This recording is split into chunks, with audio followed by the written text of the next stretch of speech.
ಭಾರಿ ಮಂದಿಗೆ ದೇವ್ರ ತಲ್ಲಿ ನಾವು ಸನ್ನಿಹಿತರಾಗಿರ್ಬೇಕು, ದೇವರಿಗೆ ಹತ್ತಿರವಾಗಿರ್ಬೇಕು, ದೇವರಿಗೆ ಇಷ್ಟರಾಗಿ ನಾವು ಜೀವಿಸ್ಬೇಕು.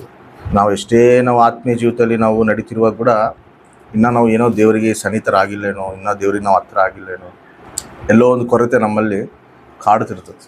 ಎಷ್ಟೇ ನಾವು ಭಕ್ತಿ ಮಾಡಬೇಕಂತೇಳಿ, ಎಷ್ಟು ನಾವು ಆತ್ಮೀಯ ಜೀವಿತದಲ್ಲಿ ಬಲ ಹೊಂದಬೇಕಂತೇಳಿ ನಾವು ಪ್ರಯತ್ನ ಪಡ್ತಿರುವಾಗ ಕೂಡ ಇನ್ನೂ ನಮ್ಮಲ್ಲಿ ಏನೋ ಬಲಹೀನತೆ, ಇನ್ನೂ ನಮ್ಮಲ್ಲಿ ಏನೋ ದೇವರಿಗೆ ನಾವು ಇನ್ನೂ ಸನ್ನಿಹಿತರಾಗ್ತಿಲ್ಲಲ್ಲ, ಇನ್ನೂ ನಾವು ದೇವರಿಗೆ ಹತ್ತಿರ ಆಗ್ತಿಲ್ಲಲ್ಲ ಅನ್ನೋ ಒಂದು ಕೊರತೆ, ಅನ್ನೋ ಒಂದು ಬಾಧೆ ಭಾರಿ ಮಂದಿಗೆ ಇರ್ತದೆ.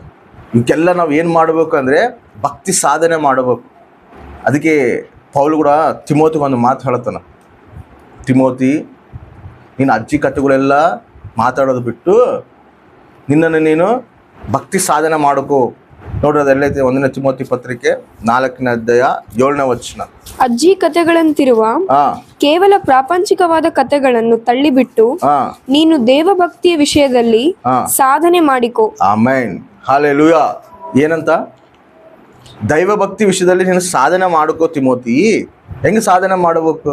ಸಾಧನೆ ಮಾಡಂತ ಹೇಳ್ತಾನ ಪೌಲೇನು. ದೈವಭಕ್ತಿ ವಿಷಯದಲ್ಲಿ ನೀನು ಸಾಧನೆ ಮಾಡಂತ ಹೇಳ್ತಾನ. ಸಾಧನೆ ಹೆಂಗೆ ಮಾಡಬೇಕು? ಸಾಧನೆ ಹೆಂಗೆ ಮಾಡಬೇಕಪ್ಪ ಅಂತ ಹೇಳಿದ್ರೆ, ನಾವೊಂದು ಸಾಧನೆ ಮಾಡಬೇಕು ಅಂದರೆ ಮುಖ್ಯವಾಗಿ ನಮಗೆ ಇರಬೇಕಾಗಿರೋದು ಏನು ಗೊತ್ತಾ? ಒಂದು ಗುರಿ ಇರಬೇಕು. ಏನಿರ್ಬೇಕು? ಒಂದು ಗುರಿ ಇರಬೇಕು, ಒಂದು ಗಮ್ಯ ಇರಬೇಕು. ಒಂದು ಗುರಿ ನಮ್ಮ ಹತ್ರ ಇಲ್ಲಪ್ಪ ಅಂತ ಹೇಳಿದ್ರೆ ನಾವು ಸಾಧನೆ ಮಾಡೋಕ್ಕೆ ಆಗೋದಿಲ್ಲ. ಒಬ್ಬನು ಬೆಳಿಗ್ಗೆನೇ ಎದ್ದು ಫಾಸ್ಟಾಗಿ ಜಾಗಿಂಗ್ ಮಾಡ್ತಾನೆ ಅನ್ಕೋ, ರನ್ನಿಂಗ್ ಮಾಡ್ತಾನೆ ಅನ್ಕೋ, 4 ಗಂಟೆಗೆ ಎದ್ದು ಅವ್ನು ಪ್ರಯಾಸ ಪಡ್ತಾನೆ ಅನ್ಕೋ, ಅವನು ಒಲಿಂಪಿಕ್ನಲ್ಲಿ ಒಂದು ಗೋಲ್ಡ್ ಮೆಡಲ್ ಏನೋ ತಗೋಬೇಕು ಅಂತೇಳಿ ಅವ್ನಿಗೊಂದು ಗುರಿ ಇರ್ತೈತೆ. ಅವ್ನಿಗೋಗಿ ಕೇಳಿದ್ರೆ ಹೇಳ್ತಾನೆ, ನಾನು ಎದಕ್ಕಪ್ಪ ಇಷ್ಟೆಲ್ಲ ಪ್ರಯಾಸ ಪಡ್ತಿದ್ದೀನಿ, 4 ಗಂಟೆಗೆ ಎದ್ದು ನೀನು ಓಡ್ತಿದ್ದೀಯಲ್ಲ ಅಂತ ಕೇಳಿದ್ರೆ, ನಾನು ಒಲಿಂಪಿಕ್ನಲ್ಲಿ ಒಂದು ಗೋಲ್ಡ್ ಮೆಡಲ್ ಸಂಪಾದಿಸ್ಬೇಕಂತೇಳಿ ನಾನು ಗುರಿ ಇಟ್ಕೊಂಡಿನಿ, ಅದನ್ನು ಸಾಧಿಸ್ಬೇಕು ಅನ್ಕೊಂತೀನಿ. ಅದಕ್ಕೆ ಅವನು ಓಡ್ತಿರ್ತಾನೆ. ಇದ್ರೆ ಬೆಳಿಗ್ಗೆ ಗ್ರೌಂಡ್ನಾಗ ಹೋಗಿ ವಾಕಿಂಗ್ ಮಾಡೋರನ್ನ ಕೇಳಿ, ಎದಕ್ಕೆ ವಾಕಿಂಗ್ ಮಾಡ್ತಾಯಿರಿ ಅಂದರೆ ಅವ್ರು ಹೇಳ್ತಾರೆ, ನಾನು ಡಾಕ್ಟ್ರು ನನಗೆ ತೆಳಗಾಗ ಅಂತ ಹೇಳೋಣ, ನನಗೆ ಶುಗರ್ ಜಾಸ್ತಿ ಐತೆ, ಅದು ಕಂಟ್ರೋಲ್ ಬರ್ಬೇಕು, ಏನೋ ಒಂದು ಒಟ್ಟು ಅವರು ವಾಕಿಂಗ್ ಮಾಡ್ತಾರೆ ಅಂದ್ರೆ ಅವ್ರೊಂದು ಗುರಿ ಇರ್ತೈತೆ, ಒಂದು ಗಮ್ಯ ಇರ್ತೈತೆ. ಗಮ್ಯ ಇಲ್ದಂಗೆ ಅವ್ರು ಸಾಧನೆ ಮಾಡೋದಿಲ್ಲ. ಹೌದಾ ಇಲ್ಲ? ಹಂಗೆ ನಾವು ಸಾಧನೆ ಮಾಡಬೇಕಪ್ಪ, ದೈವಭಕ್ತಿ ಸಾಧನೆ ಮಾಡ್ಬೇಕಂದ್ರೆ ನಮ್ಮಲ್ಲಿ ಏನಿರ್ಬೇಕು? ಫಸ್ಟ್ ಆಫ್ ಆಲ್ ಏನಿರ್ಬೇಕು? ನಮಗೆ ಗುರಿ ಇರಬೇಕು. ಏನು ಗುರಿ ಇರಬೇಕು? ದೈವಭಕ್ತಿ ಸಾಧನೆ ಮಾಡೋಂಥ ಗುರಿ ಇರಬೇಕು. ದೈವಭಕ್ತಿ ಮಾಡೋಂಥ ಗುರಿ ಇರಬೇಕು. ದೈವಭಕ್ತಿ ಅಂದ್ರೆ ಏನು? ಈಗ ದೈವಭಕ್ತಿ ಸಾಧನೆ ಮಾಡಬೇಕು, ಹೌದು. ದೈವಭಕ್ತಿ ಅಂದ್ರೆ ಏನು? ದೈವಭಕ್ತಿ ಅಂದರೆ ಸೃಷ್ಟಿಕರ್ತನಾದ ದೇವ್ರಲ್ಲಿ ಆತನಲ್ಲಿ ನಾವು ಭಕ್ತಿಗಳಿಗಿರುವುದೇ ದೈವಭಕ್ತಿ. Amen, hallelujah. ಏನು? ಸೃಷ್ಟಿಕರ್ತನ ಹತ್ರ ನಾವು ಭಕ್ತಿಗಳಿಗಿರುವುದೇ ದೈವಭಕ್ತಿ. ಭಕ್ತಿ ಅಂದ್ರೆ ಏನು? ದೇವ್ರಲ್ಲಿ ಸೃಷ್ಟಿಕರ್ತನ ಹತ್ರ ನಾವು ಭಯಭಕ್ತಿಗಳಿಗೆ ಆತನಲ್ಲಿ ಭಕ್ತಿ ಮಾಡೋದೇ ದೈವಭಕ್ತಿ. ಭಕ್ತಿ ಅಂದ್ರೆ ಏನು? ಭಕ್ತಿ ಅಂದ್ರೆ ಏನಪ್ಪ ಅಂತ ಹೇಳಿದ್ರೆ, ಈಗ ಮನುಷ್ಯನಲ್ಲಿ ನವರಸಗಳು ಅದಾವ. ಅಂದರೆ ಇವಾಗ ಯಾರಾದರೂ ರೋಡ್ನಲ್ಲಿ ಆಕ್ಸಿಡೆಂಟ್ ಆಗೋರು, ಇಲ್ಲಾಂದ್ರೆ ಅಲ್ಲೆಲ್ಲ ಸ್ಕಿಡ್ ಆಗಿ ಬಿದ್ದಾರ ಅನ್ಕೋ, ನಮಗೇನು ಅನಿಸುತ್ತೆ? ಅಯ್ಯೋ ಪಾಪ ಅನಿಸ್ತದೆ, ಹೌದಾ? ಪ್ರತಿಯೊಬ್ಬ ಮನುಷ್ಯನಲ್ಲಿ ಆ ನವರಸಗಳು ಇರ್ತಾವ. ಫಸ್ಟ್ಲಿದ್ದಾನೆ ಹುಟ್ಟೋವಾಗೆ ಅವು ಬಂದಿರ್ತಾವೆ ನಮ್ಮಲ್ಲಿ. ಯಾರಾದರೂ ಏನಾದರೂ ಸ್ವಲ್ಪ ಕಾಲು ಜಾರಿ ಬಿದ್ದಾರ ಅನ್ಕೋ, ಅಯ್ಯೋ ಪಾಪ ಅನಿಸುತ್ತೆ. ಎದಕ್ಕಂದರೆ ಆ ಒಂದು ಕರುಣೆ ನಮಗೆ ಎದಕ್ಕೆ ಬಂದೈತೆ ಅಂದರೆ ಆಲ್ರೆಡಿ ಆ ಕರುಣರಸ ನಮ್ಮಲ್ಲಿ ಐತೆ. ಯಾರಾದರೂ ನಮ್ಮ ಮೇಲೆ ದ್ವೇಷ ಮಾಡೋಕೆ, ಇಲ್ಲಾಂದ್ರೆ ನಮ್ಮ ಮೇಲೆ ಏನಾದರೂ ಒಡೆಯಕ್ಕೆ ಬಂದಾರ ಅನ್ಕೋ, ನಮಗೇನು ಬರ್ತೈತೆ? ಸಿಟ್ಟು ಬರ್ತೈತೆ. ಆ ಕೋಪ ಎದಕ್ಕೆ ಬರ್ತೈತೆ? ಆಲ್ರೆಡಿ ನಮ್ಮಲ್ಲಿ ಅದು ನವರಸ ಐತೆ, ಹೌದಾ? ಇಲ್ಲ ಏನಾದರೂ ನಾವು ಎಕ್ಸಾಮ್ನಲ್ಲೋ ಇಲ್ಲಾಂದರೆ ಇಂಟರ್ವ್ಯೂನಲ್ಲೋ ನಾವು ಪಾಸ್ ಆಗಿ ಬಂದರೆ ನಮಗೆ ಸಂತೋಷ ಬರ್ತೈತೆ. ಆ ಸಂತೋಷ ಕೂಡ ನಮ್ಮಲ್ಲಿ ಆಲ್ರೆಡಿ ನವರಸ ಅನ್ನೋದು ಐತೆ. ಹಂಗ ದೇವರು ನಮ್ಮನ್ನು ಸೃಷ್ಟಿ ಮಾಡುವಾಗನೇ ಹೆಂಗೆ ಈ ನವರಸಗಳು ಇಟ್ಟನೋ ಹಂಗೆ ಭಕ್ತಿ ರಸ ಕೂಡ ನಮ್ಮಲ್ಲಿ ಇಟ್ಟನು. Amen, hallelujah. ಅರ್ಥ ಆಯ್ತಾ? ಮೊದಲನೇದಾಗಿ ನಾನು ಏನಂದೆ, ಭಕ್ತಿ ಸಾಧನೆ ಮಾಡಬೇಕಂದ್ರೆ, ನಾವು ಭಕ್ತಿ ಸಾಧನೆ ಮಾಡಬೇಕಂದ್ರೆ ನಮಗೇನಿರ್ಬೇಕು? ಮೇನಾಗಿ ಒಂದು ಗುರಿ ಇರಬೇಕು. ಗುರಿ ಇದ್ರೇ ಒಂದು ಸಾಧನೆ ಮಾಡ್ತಾನೆ, ಹೌದಾ? ಭಕ್ತಿ ಸಾಧನೆ ಅಂದರೆ ಏನಂದರೆ ಸೃಷ್ಟಿಕರ್ತನು ದೇವರ ಹತ್ರ ನಾವು ಭಕ್ತಿಗಳಿರುವುದೇ ಭಕ್ತಿ ಸಾಧನೆ. ಭಕ್ತಿ ಅಂದ್ರೆ ಏನಂದ್ರೆ ದೇವರು ನಮ್ಮಲ್ಲಿ ನವರಸಗಳು ಇಟ್ಟನ. ಸಂತೋಷ, ಕೋಪ, ದ್ವೇಷ ಇವೆಲ್ಲ ನವರಸಗಳು.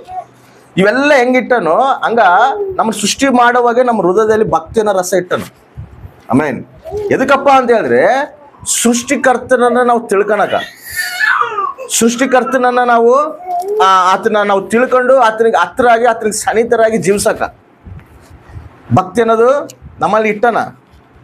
ಸೃಷ್ಟಿಕರ್ತನ ತಿಳ್ಕೊಬೇಕು, ನನ್ನ ಹತ್ರ ಇವರು ಸತ್ಸಂಬಂಧ ಇಟ್ಕೋಬೇಕು ಅಂತೇಳಿನೇ ನಮ್ಮಲ್ಲಿ ಫಸ್ಟಿಗೆ ಸೃಷ್ಟಿ ಮಾಡುವಾಗ ಆತ ಭಕ್ತಿ ಅನ್ನೋ ರಸ ನಮ್ಮಲ್ಲಿ ಇಟ್ಟನು. ಅದಕ್ಕೆ ನೋಡ್ರಿ ಮತ್ತೆ ಎಲ್ಲರಲ್ಲಿ ಕೂಡ ಭಕ್ತಿ ಅನ್ನೋದು ಇರ್ತದೆ ಸಹಜವಾಗಿ. ಅನ್ಯರಿಗಾಗಲಿ ಅವರಿಗೆ ನಿಜವಾದ ದೇವ್ರನ್ನ ಆರಾಧಿಸಿಲ್ಲ ಅಂದ್ರೂ ಕೂಡ ಅವನಲ್ಲಿ ಭಕ್ತಿ ರಸ ಅನ್ನೋದು ಇದ್ದೇ ಇರ್ತದೆ.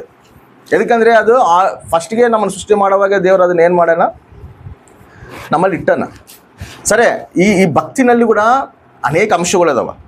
ಅನೇಕ ಅಂಶಗಳಲ್ಲಿ ಪ್ರಥಮವಾಗಿ ಏನಪ್ಪ ಅಂತ ಹೇಳಿದ್ರೆ ಭಕ್ತಿನಲ್ಲಿರುವಂಥ ಪ್ರಥಮವಾಗಿರುವಂಥ ಅಂಶ ಏನಪ್ಪ ಅಂತ ಹೇಳಿದ್ರೆ ನಮ್ಕಿನ ಒಂದು ಉನ್ನತವಾಗಿ ಇರೋರನ್ನ, ನಮ್ಕಿನ ಒಂದು ಟ್ಯಾಲೆಂಟೆಡ್ ಆಗಿರೋರನ್ನ ಅವ್ರನ್ನ ನೋಡಿದಾಗ ನಮಗೆ ಒಂಥರ ಅಭಿನಂದಿಸ್ಬೇಕು ಅನ್ನಿಸುತ್ತೆ.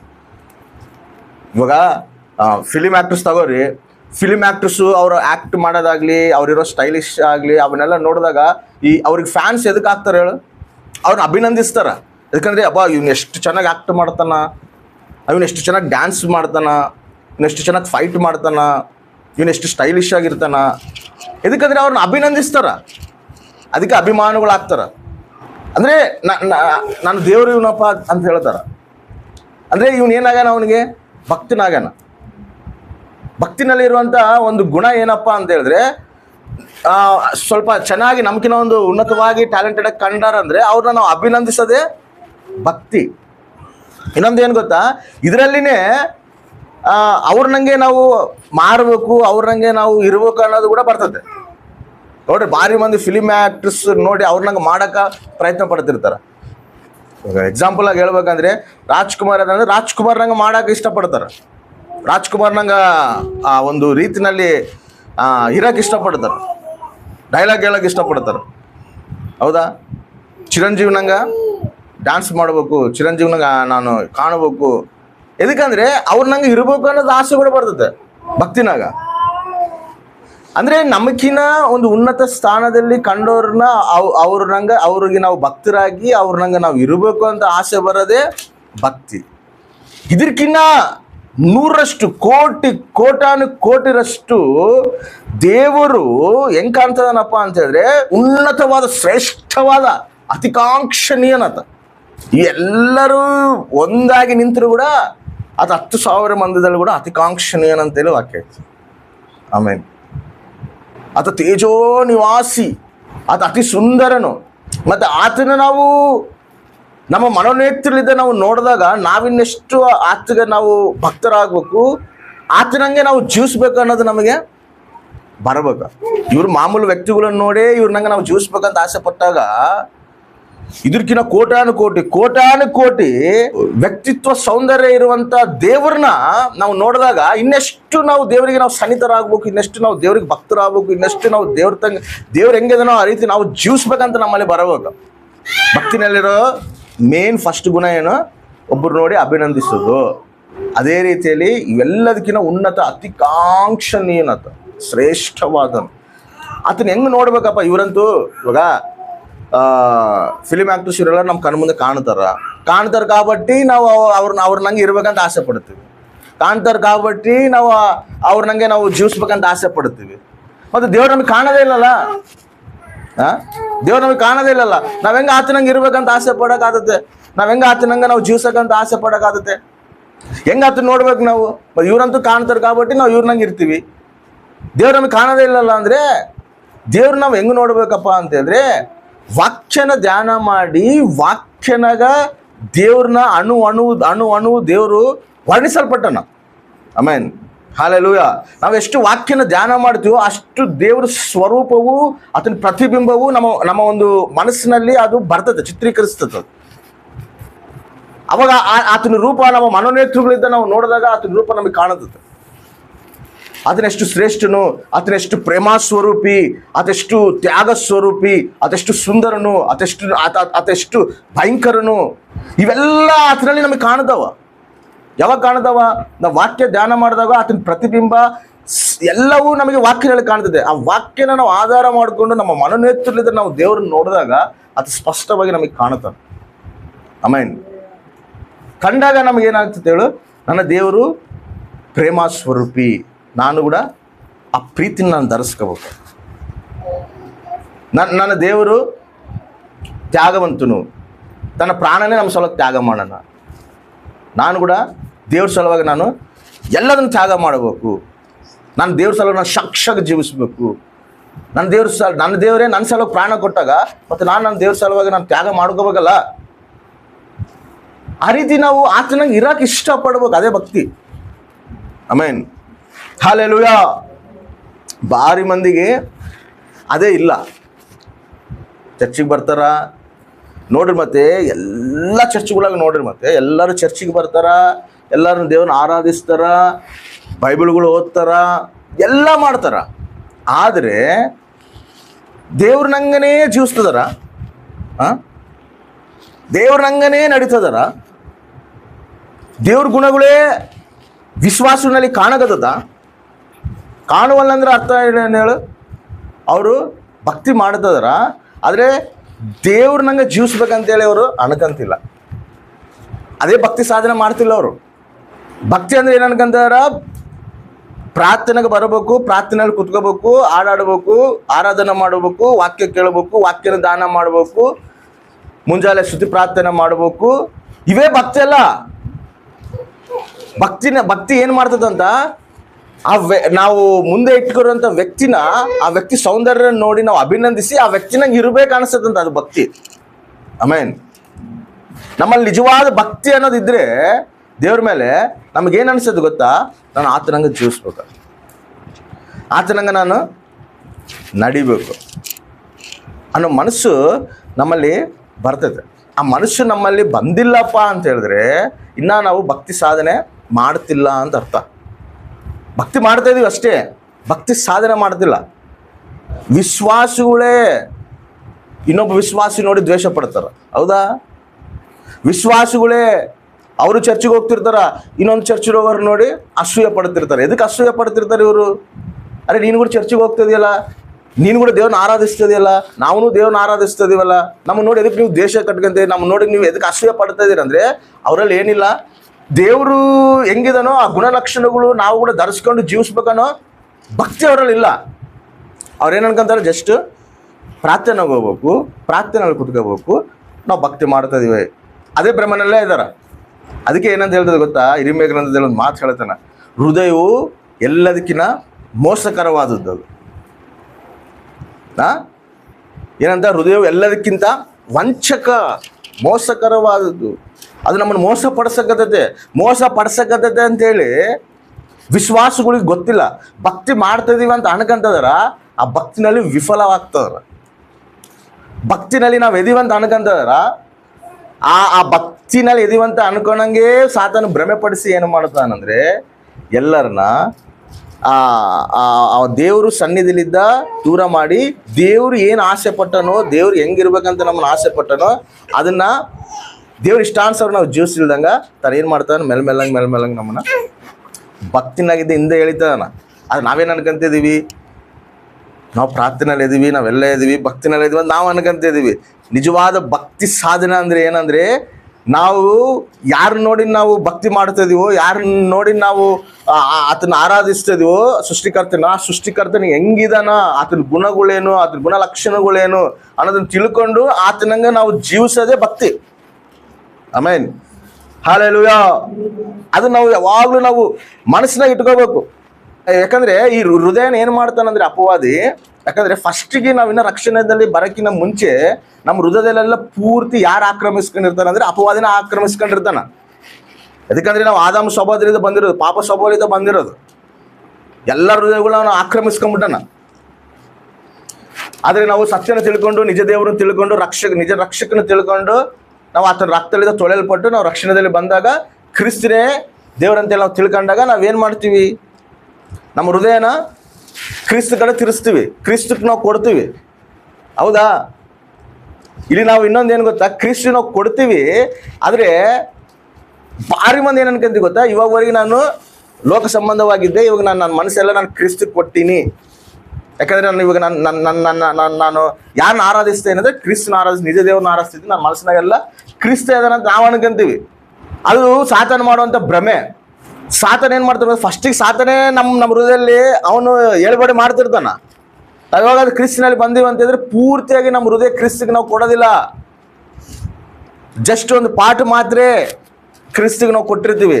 ಇನ್ನು ಮಿಗತಾ ಭಾಗ ಎಲ್ಲ ಅಪವಾದಿನೇ ಆಳ್ತಿರ್ತಾನ. ಯಾರು ಆಳ್ತಿರ್ತಾರ? ಅಪವಾದಿನೇ ಆಳ್ತಿರ್ತಾನ. ಅದಕ್ಕೆ ಮತ್ತೆ ವಿಶ್ವಾಸಗಳಲ್ಲಿ ಈ ಅಸೂಯ, ಈ ದ್ವೇಷ, ಇವೆಲ್ಲ ಎದಕ್ಕೆ ಬರ್ತಾವ ಅಂದ್ರೆ ಇವೆಲ್ಲ ಯಾರ ಗುಣಗಳು? ಇವು ಅಪವಾದಿ ಗುಣಗಳು, ಸಾತಾನು ಗುಣಗಳು. ಮತ್ತೆ ಆ ವಿಶ್ವಾಸಗಳಲ್ಲಿ ಕ್ರಿಸ್ತಿನ ರಾಜನಂತ ಹೇಳಿ, ಕ್ರಿಸ್ತಿನ ರಕ್ಷಕನಂತ ಹೇಳಿ ಆರಾಧಿಸ್ತಿರುವಂತ ವಿಶ್ವಾಸಗಳಲ್ಲಿ ಇವೆಲ್ಲ ಎದಕ್ಕದವ ಹೇಳು? ಇನ್ನ ಪೂರ್ತಿ ಭಾಗ ಅವರು ಹೃದಯನ ಕ್ರಿಸ್ತಿಗೆ ಸಮರ್ಪಿಸ್ಕೊಂಡಿವಿ ಅಂತೇಳಿ ಅನ್ಕೊಂತದಾರ. ಪೂರ್ತಿಯಾಗಿ ಇನ್ನ ಸಮರ್ಪಿಸ್ಕೊಂಡಿಲ್ಲ. ಅಪವಾದ ಏನ್ ಮಾಡೋಣ, ಸ್ವಲ್ಪ ಭಾಗ ಮಾತ್ರ ಕ್ರಿಸ್ತಗ ಸರಿ ಕೊಟ್ಟಿರಲ್ಲ, ನೀವು ಕೊಡ್ರಿ ಅಂತೇಳಿ ಮಿಗತಾ ಭಾಗ ಎಲ್ಲ ಏನು ಮಾಡ್ತಾನ, ಅವನು ಹೇಳ್ಬಡಿ ಮಾಡ್ತಾನ. ಅವನು ಅದನ್ನ ಆಕ್ರಮಿಸ್ಕೊಂತದಾನ. ಇವಾಗ ಇಬ್ಬರು ವಿಶ್ವಾಸಗಳು ಇರ್ತಾರೆ ಅನ್ಕೋ, ನಮ್ಮ ಚರ್ಚ್ನಾಗ ಇಬ್ಬರು ವಿಶ್ವಾಸಗಳು ಇರ್ತಾರೆ ಅನ್ಕೋ. ಇಬ್ಬರು ವಿಶ್ವಾಸಗಳು ಇದ್ದಾಗ ಇಬ್ಬರು ವಿಶ್ವಾಸಗಳು ಚೆನ್ನಾಗಿ ಆತ್ಮೀಯತೆಯಲ್ಲಿ ಚೆನ್ನಾಗಿರ್ತಾರೆ, ಚೆನ್ನಾಗಿ ಅಭಿವೃದ್ಧಿ ಹೊಂದಿರ, ಚೆನ್ನಾಗಿ ಆತ್ಮೀಯ ಜೀವಿತದಲ್ಲಿ ನಡೀತಿರ್ತಾರೆ. ಒಬ್ಬ ವಿಶ್ವಾಸಿ ಚೆನ್ನಾಗಿ ಇನ್ನೂ ಆತ್ಮೀಯ ಜೀವಿತದಲ್ಲಿ ಬೆಳೆದು ತನ್ನ ಜೀವಿತನೇ ದೇವರಿಗೆ ಸಮರ್ಪಿಸ್ಕೊಂಡು, ದೇವ್ರ ಚಿತ್ತನ ತಿಳ್ಕೊಂಡು, ತಾನು ದೇವ್ರ ಸಲುವಾಗಿ ಸೇವೆ ಮಾಡಬೇಕು, ದೇವ್ರ ಸಲುವಾಗಿ ನಾನು ನಡುಗಟ್ಟಬೇಕಂತ ಹೇಳಿ ತಾನು ಏನಾರ ಸೇವೆ ನಿಂತ್ಕೊಂಡು ಸೇವೆ ಮಾಡ್ಕೊಂತ ಹೋಗಲ್ಲ ಅನ್ಕೋ, ಬಗಲಿಗಿರೋಂಥ ಈ ವಿಶ್ವಾಸಿಗೆ ಏನು ಬರ್ತೈತೆ ಅಲ್ಲ, ಅಸೂಯೆ ಬರ್ತೈತೆ. ಅರೆ ಇವಾಗವರೆಗೆ ಇಷ್ಟು ದಿನ ನೀನು ಕಲಿತೇ ಇದ್ದಲ್ಲ, ಇಷ್ಟು ದಿನ ನೀನು ಚೆನ್ನಾಗೇ ಇದ್ದಲ್ಲ, ಇವಾಗ ಇವ್ರ ಒಂದು ಆತ್ಮೀಯ ಜೀವಿತದಲ್ಲಿ ಒಂದು ದೇವ್ರ ಚಿತ್ತ ನೆರವೇರಿಸ್ಬೇಕಂತೇಳಿ ನಡುಗಟ್ಟಿ ಓದ್ತಿರುವಾಗ ಇವ್ರಿಗೆ ಎದಕ್ಕೆ ಅಸೂಯೆ ಬರ್ತೈತೆ ಅಂದ್ರೆ ಇವ್ರಲ್ಲಿ ಏನೈತೆ, ಇನ್ನ ಸಾತಾನು ಪರಿಪಾಲನೆ ಐತೆ. ಅದಕ್ಕೆ ಅವರು ಆ ರೀತಿ ಮಾಡ್ತಿರ್ತಾರ ಅನ್ನೋ ಮಾತು. ಅದಕ್ಕೆ ಕೆಲವೊಬ್ಬರಿಗೆ ಲೋಕ ಸಂಬಂಧವಾದ ಆಲೋಚನೆಗಳು ಇರ್ತಾವ, ಶರೀರ ಸಂಬಂಧವಾದ ಆಲೋಚನೆಗಳು ಇರ್ತಾರ. ಚರ್ಚಿಗೆ ಬರ್ತಿರ್ತಾರ, ಲೋಕ ಸಂಬಂಧವಾಗಿ ಜೀವಿಸ್ತಿರ್ತಾರ. ಚರ್ಚಿಗೆ ಬರ್ತಿರ್ತಾರ, ಪ್ರಾರ್ಥನೆ ಬರ್ತಿರ್ತಾರ, ಇಲ್ಲಿ ಪ್ರಾರ್ಥನೆ ಮಾಡ್ತಿರ್ತಾರ, ಲೋಕ ಸಲುವಾಗಿ ಪ್ರಯಾಸ ಪಡುತ್ತಿರ್ತಾರ. ಎದಕ್ಕ? ಅವ್ರ ಹೃದಯ ನಿನ್ನ ಪರಿಪೂರ್ಣವಾಗಿ ದೇವರಿಗೆ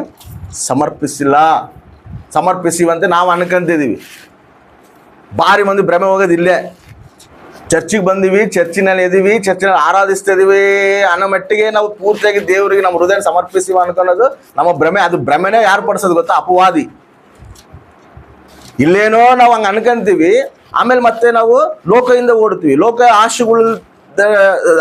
ಆಶೆಗಳು ನಾವು ತೀರ್ಸ್ಕೊಳಕ, ಲೋಕದಲ್ಲಿ ಏನೋ ನಾವು ಮಾಡಕ, ಲೋಕದಲ್ಲಿ ಏನೋ ಶಾಶ್ವತ ಏನೋ ಅನ್ನೋ ಲೋಕ ಅಶಾಶ್ವತ ಅಂತ ನಾವೇ ಅಂತೀವಿ.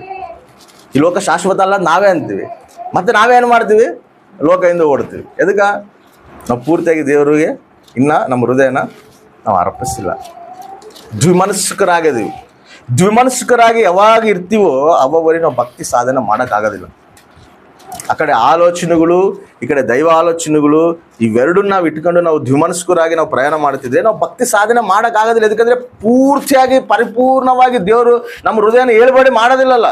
ಯಾವಾಗ ಪೂರ್ತಿಯಾಗಿ ದೇವರು ನಮ್ಮ ಹೃದಯನ ಆಳ್ತಾನೋ ಅವಾಗೇ ನಾವು ಭಕ್ತಿ ಸಾಧನೆ ಮಾಡೋಕ್ಕಾಗ್ತದೆ.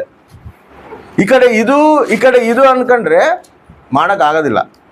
ಇವಾಗ ದೇವ್ರ ನಂಬಿಗಸ್ತನು, ಸಮಸ್ತವು ಆತನ ಕೈಲಿದ್ಯಾ ಸಾಧ್ಯವಾಗ್ತದೆ.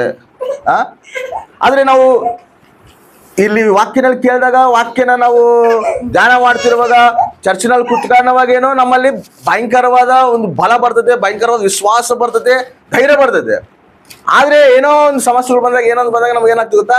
ಬಲಹೀನ ಆಗ್ತದೆ, ಭಯ ಆಗ್ತದೆ. ಅರೆ ಏನಾಗತ್ತೆ ನನ್ನ ಜೀವನದಲ್ಲಿ, ಏನಾಗತ್ತೆ, ಏನು ನಡೆಕತ್ತೆ ಅನ್ನೋ ಒಂದು ಭಯ, ಅವಿಶ್ವಾಸ ನಮ್ಮಲ್ಲಿ ಎದಕ್ಕೆ ಬರ್ತದೆ ಅಂದರೆ ದ್ವಿಮನಸ್ಕರಾಗಿ ಇರೋವರೆಗೂ ಕೂಡ ನಾವು ದೇವರಿಗೆ ಭಕ್ತಿ ಸಾಧನೆ ಮಾಡೋಕ್ಕಾಗೋದಿಲ್ಲ. ಭ್ರಮನಾಗೆ ಇರ್ತೀವಿ. ಸಾಧನೆ ಮಾಡ್ತಾ ಇದೀವೇನೋ, ಭಕ್ತಿನಲ್ಲಿ ಇದೀವೇನೋ ಅನ್ಕೊಂತಿರ್ತೀವಿ. ಇನ್ನೂ ಒಂದು ಪಾಠ ಯಾರು ಹೇಳ್ಬೇಡಿ ಮಾಡ್ತಿರ್ತಾರ? ಅಪವಾದ ಹೇಳ್ಬೇಡಿ ಮಾಡ್ತಿರ್ತಾರೆ. ಮತ್ತು ಇದನ್ನ ಹೆಂಗೆ ಜಯಿಸ್ಬೇಕು ಇದನ್ನ ಜಯಿಸಕ ಇದನ್ನ ಹೆಂಗೆ ಸಾಧನೆ ಮಾಡಬೇಕು, ಇದನ್ನ ಜಯಿಸ್ಬೇಕಾದ್ರೆ ನಾವು ಏನು ಮಾಡಬೇಕಪ್ಪ ಅಂದರೆ, ದೇವ್ರು ಯಾವಾಗಲೂ ಕೂಡ ಏನೋ ಒಂದು ಸತ್ಯನ ನಮಗೆ ಹೇಳ್ಬೇಕು ಅನ್ಕೊಂಡಾಗ ಅದನ್ನ ಪದೇ ಪದೇ ನಮಗೆ ಹೇಳ್ತಾನ, ಪದೇ ಅದನ್ನು ಬರೆಸಿರ್ತಾನ. ಅದು ಉಪಮಾನ ರೀತಿನಲ್ಲಾಗಲಿ ಇಲ್ಲ ಯಾವುದೋ ಒಂದು ರೀತಿನಲ್ಲಾಗಲಿ, ವಾಕ್ಯ ರೀತಿಯಲ್ಲಿ ಯಾವುದೋ ಒಂದು ರೀತಿಯಲ್ಲಿ ದೇವ್ರು ನಮಗೆ ಅದನ್ನು ಪದೇ ಹೇಳ್ತಾನೆ. ಅದನ್ನ ನಾವು ಗ್ರಹಿಸ್ಕೋಬೇಕು. ಏನಪ್ಪ ಅಂತಂದರೆ ಇದನ್ನ ಹೆಂಗೆ ನಾವು ಸಾಧನೆ ಮಾಡಬೇಕು, ಈ ದ್ವಿಮನಸ್ಸುಗಳಿಂದ ನಾವು ಹೆಂಗೆ ಹೊರಗೆ ಬರಬೇಕು, ಪೂರ್ತಿಯಾಗಿ ನಮ್ಮ ಹೃದಯನ ದೇವ್ರಿಗೆ ಹೆಂಗೆ ನಾವು ಸಮರ್ಪಿಸ್ಕೋಬೇಕು, ಪೂರ್ತಿಯಾಗಿ ನಮ್ಮ ಹೃದಯನ ದೇವರೇ ಹೆಂಗೆ ಅದನ್ನು ಆಳ್ಬೇಕು, ಅದು ನಾವು ಹೆಂಗೆ ಹೃದಯ ನಾವು ಕೊಡ್ಬೇಕಪ್ಪ ಅಂತ ಹೇಳಿದ್ರೆ, ದೇವರು ಇಸ್ರಾಯೇಲ್ ಪ್ರಜೆಗಳಿಗೆ ಸೌಲನ್ನು ರಾಜನಾಗಿ ಮಾಡುತ್ತಾನೆ. ಸೌಲು 12 ಗೋತ್ರಗಳು ಕೂಡ ರಾಜನಾಗೇ ಇರ್ತಾನೆ. ಹೌದಾ? ರಾಜನಾಗೆ ಪರಿಪಾಲನೆ ಮಾಡ್ತಿರ್ತಾನೆ. ಆದರೆ ಸೌಲು ದೇವ್ರಿಗೆ ವಿರುದ್ಧವಾಗಿ ನಡ್ಕಂತಾನ, ದೇವರಿಗೆ ಅವಿಧೇಯನಾಗ್ತಾನ, ದೇವ್ರ ಮಾತಿಗೆ ಲೋಬಡೋದಿಲ್ಲ. ಅಂದರೆ ಸೌಲು ಯಾರು? ದೇವರಿಗೆ ಅವಿಧೇಯನು. ದೇವ್ರಿಗೆ ಅವಿಧೇಯನಾದರೂ ಕೂಡ ಸೌಲು ಇಸ್ರಾಯೇಲ್ ಪ್ರಜೆಗಳಿಗೆ ರಾಜನಾಗೆ ಆಳ್ತಾನ. ಹೌದಾ? ಅದಕ್ಕೆ ದೇವ್ರೇನು ಮಾಡ್ತಾನ, ಇವನು ಅವಿಧೇಯನಾಗೇನಂತೇಳಿ ತಗೊಂಬಂದು ದಾವೀದನ ಪಟ್ಟಾಭಿಷೇಕ ಮಾಡ್ತಾನ. ಪಟ್ಟಾಭಿಷೇಕ ಮಾಡಿದಾಗ ದಾವೀದ ರಾಜ ಆಗ್ತಾನ? ಆಗೋದಿಲ್ಲ. ಪಟ್ಟಾಭಿಷೇಕ ಮಾಡಿದ್ರು ಕೂಡ ಯಾರು ರಾಜನಾಗದಾರ? ಸೌಲೇ ರಾಜನಾಗದನ. ಪಟ್ಟಾಭಿಷೇಕ ಮಾಡಿರುವಂಥ ದಾವೀದೇ ಅಡವಿನಲ್ಲಿ ತಿರುಗ್ದಾನ, ಎಲ್ಲೋ ದೂರ. ದೇವ್ರಿಗೆ ಅವಿಧೇಯನಾಗಿರೋನು ಮಾತ್ರ ಇಸ್ರಾಯೇಲ್ ಪ್ರಜೆಗಳನ್ನ ಆಳ್ತಾನ. ದೇವರು ಕೂಡ ನಮ್ಮನ್ನ ಏನು ಮಾಡೋಣಂದ್ರೆ, ನಮ್ಮನ್ನ ಆಳಕ ಕ್ರಿಸ್ತನ ಪಟ್ಟಾಭಿಷೇಕ ಮಾಡೋಣ. ಆಮೇನ್. ಇವಾಗ ನಮ್ಮ ಹೃದಯಗಳೆಲ್ಲ ಆದಾಮ ಸ್ವಭಾವದಿಂದ ಬಂದಿರೋರು, ಪಾಪ ಸ್ವಭಾವ. ನಮ್ಮ ಹೃದಯದಲ್ಲಿ ಯಾರು ಆಳ್ತಾರ? ಸಾತಾನ್ ಆಳ್ತಾನ. ಸೌಲು ಹೆಂಗೆ ಆಳ್ತಾವನೋ ಇಸ್ರಾಯೇಲ್ ಜನಗಳು, ಹಂಗೆ ಸಾತಾನ್ ನಮ್ಮನ್ನ ಆಳ್ತಾನ. ಅದಕ್ಕೆ ದೇವ್ರೇನು ಮಾಡೋಣ, ದಾವೀದನ ಹೆಂಗೆ ಪಟ್ಟಾಭಿಷೇಕ ಮಾಡೋಣ, ಹಂಗೆ ಕ್ರಿಸ್ತನ ಪಟ್ಟಾಭಿಷೇಕ ಮಾಡಿ ನೀನು ಪ್ರತಿ ಮಾನವ ಹೃದಯದಲ್ಲಿ ನೀನು ರಾಜನಾಗಿ ನೀನು ಇರ್ಬೇಕಂತ ಹೇಳಿ ಕ್ರಿಸ್ತನ ಪಟ್ಟಾಭಿಷೇಕ ಮಾಡೋಣ. ಇವಾಗ ನಾವು ಕ್ರಿಸ್ತನ್ ನಾವು ಸ್ವೀಕರಿಸಿವಿ, ಕ್ರಿಸ್ತನ್ ರಾಜ ಅನ್ಕೊಂಡಿವಿ. ದೇವ ನೀನೇ ನನ್ನ ಜೀವಿತಕ್ಕೆ ರಾಜನು, ನೀನೇ ನನ್ನ ಜೀವಿತಕ್ಕೆ ಒಡೆಯನ್ ಅನ್ಕೊಂಡಿವಿ. ಆದರೂ ಕೂಡ ಇನ್ನು ನಮ್ಮ ಜೀವಿತದಲ್ಲಿ ಕ್ರಿಸ್ತ ಪರಿಪೂರ್ಣವಾಗಿ ಪರಿಪಾಲನೆ ಮಾಡ್ತಿಲ್ಲ. ಇದರಲ್ಲಿ ಹೆಂಗ ಇಸ್ರಾಯೇಲ್ ಗೋತ್ರಗಳಲ್ಲಿ 10 ಗೋತ್ರಗಳು ಸೌಲು ಪರಿಪಾಲನೆ ಮಾಡ್ತಾನ. 2 ಗೋತ್ರಗಳು ಮಾತ್ರ, ಬಿನ್ಯಾಮೀನ್ ಗೋತ್ರ, ಯೂದ ಗೋತ್ರ ಮಾತ್ರ ಯಾರು ಪರಿಪಾಲನೆ ಮಾಡ್ತಿರ್ತಾರೆ ಗೊತ್ತಾ? ದಾವೀದ ಪರಿಪಾಲನೆ ಮಾಡ್ತಿರ್ತಾರೆ. 2 ಗೋತ್ರ ಮಾತ್ರ, ಅವ್ರು ಮಾತ್ರ ದಾವೀದ್ ಸರಿ ಸೇರ್ತಾರ. ಇನ್ನು ಎಲ್ಲರೂ ಕೂಡ ಸೌಲು ಪರಿಪಾಲನೆಗೆ ಇರ್ತಾರೆ. ಪಟ್ಟಾಭಿಷೇಕ ಆದರೂ ಕೂಡ ಅಷ್ಟು ಜಲ್ದಿ ದಾವೀದ್ ಕೈಯಾಗ 12 ಗೋತ್ರಗಳು ಬರೋದಿಲ್ಲ. ಹಂಗ ದೇವರು ಕ್ರಿಸ್ತು ನಮಗೆ ರಾಜನಾಗಿ ನಮ್ಮ ಹೃದಯದಲ್ಲಿ ಬಂದಾಗ ಸ್ವಲ್ಪ ಭಾಗ ಮಾತ್ರ ದೇವರು ನಮ್ಮನ್ನು ಆಳ್ತಿರ್ತಾನೆ ನಮ್ಮ ಹೃದಯದಲ್ಲಿ. ಇನ್ನು ಪೂರ್ತಿ ಭಾಗ ಯಾರು ಆಳ್ತಾರಂದ್ರೆ ಅಪವಾದನೇ ಆಳ್ತಿರ್ತಾನೆ. ಅದು ನಮಗೆ ಗೊತ್ತಿಲ್ಲ. ನಾವೇನು ಅನ್ಕೊಂತಿರ್ತೀವಿ ಹೇಳು? ನಮ್ಮ ಹೃದಯದಲ್ಲೆಲ್ಲ ಕ್ರಿಸ್ತ ಅದನ್ನು ಅನ್ಕೊಂತಿರ್ತೀವಿ. ಅದಕ್ಕೆ ನಾವು ಭಕ್ತಿ ಸಾಧನೆ ನಮಗೆ ಮಾಡೋಕ್ಕಾಗೋದಿಲ್ಲ. ಭಕ್ತಿನಲ್ಲಿ ನಾವು ದೇವರಿಗೆ ಸನಿತರಾಗಿ ಇರೋಕ್ಕಾಗೋದಿಲ್ಲ. ಕ್ರಿಸ್ತ ರೂಪದಲ್ಲಿ ನಾವು ಬರೋಕ್ಕೆ ನಮ್ಮ ಕೈಲಿ ಆಗೋದಿಲ್ಲ. ಕ್ರಿಸ್ತ ರೂಪದಲ್ಲಿ ನಾವು ಎಷ್ಟೋ ಬರಬೇಕು, ಭಕ್ತಿ ಸಾಧನೆ ಮಾಡಬೇಕು, ದೇವ್ರಿಗೆ ಇಷ್ಟಾನುಸಾರ ಜೀವಿಸ್ಬೇಕು, ಕ್ರಿಸ್ತನ ಗುಣಗಳು ನನ್ನಲ್ಲಿ ಕಾಣಬೇಕಂತ ನಾವು ಪ್ರಯಾಸ ಪಡ್ತೀವಿ. ಆದರೂ ಕೂಡ ಅದನ್ನು ಬರೋದಿಲ್ಲ. ಎದಕ್ಕೆ ಬರೋದಿಲ್ಲ ಅಂದರೆ, ಇನ್ನು ಯಾರು ಆಳ್ತಾರ ನಮ್ಮ ಹೃದಯನ? ಅಪವಾದಿ ಆಳ್ತಾನ. ಒಂದು ಟೈಮ್ನಲ್ಲಿ ಸೌಲ್ ಸತ್ತೋಗ್ತಾನ. ಸತ್ತೋದ್ರು ಕೂಡ ತನ್ನ ಮಗನ ಆಳ್ತಾನ. ಗೊತ್ತಾ? ತನ್ನ ಮಗನು ಬಂದು ಆಳ್ತಾನ 10 ಗೋತ್ರಗಳನ್ನ. ಅವಾಗವರೆಗೂ ಕೂಡ ಇನ್ನು ದಾವೀದಿಗೆ ಅದು ಪಟ್ಟಾಭಿಷೇಕ ಪೂರ್ತಿಯಾಗಿ ಆಗೋದಿಲ್ಲ. ಆ ದೇವ್ರು ಮಾಡೋಣ. ಆದರೂ ಕೂಡ 2 ಗೋತ್ರ ಮಾತ್ರ ಆಳ್ತಿರ್ತಾರೆ. ಈಗ ನಮ್ಮ ಹೃದಯದಲ್ಲಿ ಕೂಡ ನಾವು ನಾವು ಯಾವಾಗಾದರೂ ಕ್ರಿಸ್ತನ ರಕ್ಷಕನಾಗ ಅಂಗೀಕರಿಸಿರ್ತೀವೋ, ಒಂದು ಭಾಗ ಮಾತ್ರ ಕ್ರಿಸ್ತನ ರಾಜನಾಗಿರ್ತಾನ, ಮಿಗತಾ ಭಾಗ ಎಲ್ಲ ಅಪವಾದಿ ಆಳ್ತಿರ್ತಾನ. ಅದಕ್ಕೆ ನಮಗೆ ಅವಾಗವಾಗ ಲೋಕ ಆಶೆಗಳಾಗಲಿ, ಒಂದೊಂದು ಸರಿ ಟೈಮ್ನಲ್ಲಿ ಚೆನ್ನಾಗಿ ಭಕ್ತಿ ಮಾಡ್ತಿರ್ತೀವಿ, ಒಂದೊಂದು ಟೈಮ್ನಲ್ಲಿ ಬಲಹೀನರಾಗ್ತೀವಿ, ಒಂದು ಟೈಮ್ನಲ್ಲಿ ಚೆನ್ನಾಗಿ ಉನ್ನತ ಮೆಟ್ಟಿಗೆ ಎತ್ತೀವಿ, ಒಂದೊಂದು ಟೈಮ್ನಲ್ಲಿ ಎಲ್ಲೋ ಬಲಹೀನತೆ ನಮ್ಮನ್ನು ಕಾಡ್ತಿರ್ತದೆ. ಎದಕ್ಕೆ ಕಾಡ್ತಿರ್ತಾವ? ಎದಕ್ಕೆ ಈ ರೀತಿ ನಮಗೆ ಡಿಸ್ಟರ್ಬೆನ್ಸ್ ಆಗುತ್ತೆ? ಎದಕ್ಕೆ ನಾವು ಭಕ್ತಿ ಸಾಧನೆಯಲ್ಲಿ ನಾವು ಮುಂದಕ್ಕೆ ಹೋಗೋಕ್ಕಾಗ್ತಿಲ್ಲ? ಎದಕ್ಕೆ ನಾವು ಭಕ್ತಿ ಸಾಧನೆ ಮಾಡೋಕ್ಕಾಗ್ತಿಲ್ಲ? ಅರೆ ನಾನು ಎಷ್ಟು ಪ್ರಾಸೆ ಪಡ್ತೀನಲ್ಲ, ಎಷ್ಟು ಉಪವಾಸಗಳು ಮಾಡ್ತೀನಲ್ಲ, ಎಷ್ಟು ನಾನು ತೀರ್ಮಾನಗಳಿಗೆ ನಾನು ನಿಂತ್ಕೊಳಕ್ಕೆ ಎದಕ್ಕೆ ಆಗೋಲ್ದು ಅಂದರೆ, ಇನ್ನೂ ಅಪವಾದಿ ಏಳುಬಡಿ ಮಾಡ್ತದನಾ?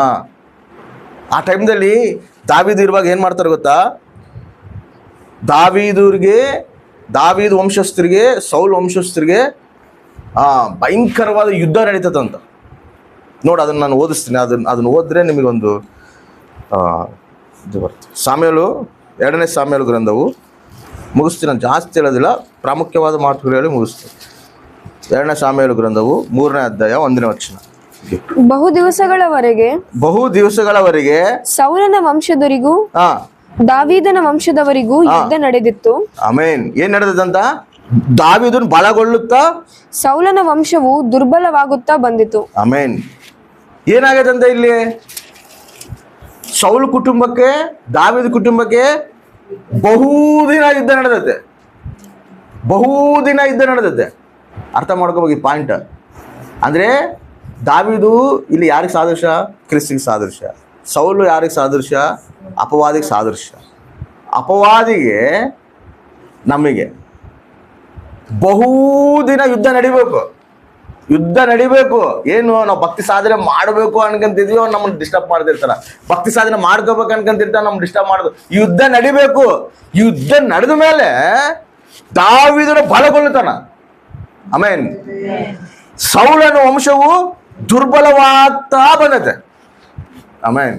ಭಕ್ತಿ ಸಾಧನೆ ಅಂದ್ರೆ ಇವತ್ತು ಪ್ರಾರ್ಥನೆ ಮಾಡಿದ ಕೂಡಲೇ ನಮ್ಮಲ್ಲಿ ಶಕ್ತಿ ತುಂಬಿಸಿ ಹಿಂಗೆ ನಿಂತ್ಕೊಳ್ಳೋದಿಲ್ಲ. ನಾವು ದಿನ ನಾವು ಯುದ್ಧ ಮಾಡ್ಬೇಕು. ಆಮೇನ್. ಬಹು ದಿವಸ ಯುದ್ಧ ನಡೆದಂತ. ಯುದ್ಧ ನಡೆಯುವಾಗ ದಾವೀದ ವಂಶಸ್ಥರು ಬಲ ಹೊಂದಾರಂತ, ಸೌಲು ವಂಶಸ್ಥರು ದುರ್ಬಲವಾಗಾರಂತ. ಆಮೇನ್. ಹಂಗ ನಾವು ಆತ್ಮೀಯ ಜೀವಿತದಲ್ಲಿ ಭಕ್ತಿ ಸಾಧನೆಯಲ್ಲಿ ನಾವು ಯುದ್ಧ ಮಾಡ್ಕೊಂತಿರುವಾಗ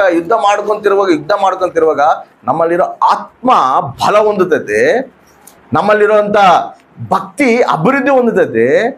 ಸಾತಾನು ಕುತಂತ್ರ ಎಲ್ಲ ಬರ್ತಾ ನಿರ್ಮೂಲ ಆಗತ್ತದೆ.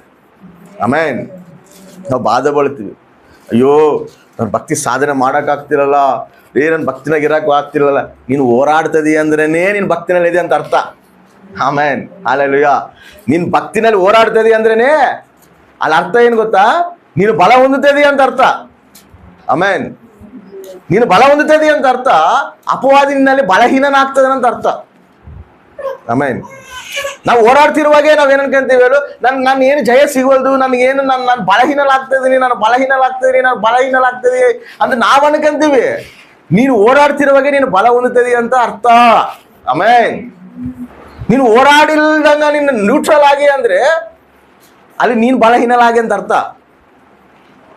ನೀನು ಭಕ್ತಿನಲ್ಲಿ ನಿಂತ್ಕನಕ, ಭಕ್ತಿ ಸಾಧನೆ ಮಾಡ್ಕನಕ, ಪ್ರಾರ್ಥನೆಯಲ್ಲಿ ಪೂಣ್ಕನಕ, ಉಪವಾಸ ಪ್ರಾರ್ಥನೆಯಲ್ಲಿ ನಿಂತ್ಕನಕ, ನಾನು ಭಕ್ತಿ ಸಾಧನೆ ಮಾಡ್ಬೇಕು, ನಾನು ದೇವ್ರಿಗೆ ಹತ್ರ ಆಗ್ಬೇಕು, ನಾನು ದೇವ್ರಿಗೆ ಕನೆಕ್ಟ್ ಆಗ್ಬೇಕು, ನಾನು ದೇವ್ರಿಗೆ ಇಷ್ಟನಾಗಿ ಜೀವಿಸ್ಬೇಕಂತ ನೀನು ಏನು ಓಡಾಡ್ತಿರ್ತೀಯಲ್ಲ, ನೀನು ಆ ಓಡಾಡ್ತಿರೋದಾಗೆ ನೀನು ಬಲ ಹೊಂದುತ್ತಿರ್ತಿ. ಆಮೇನ್.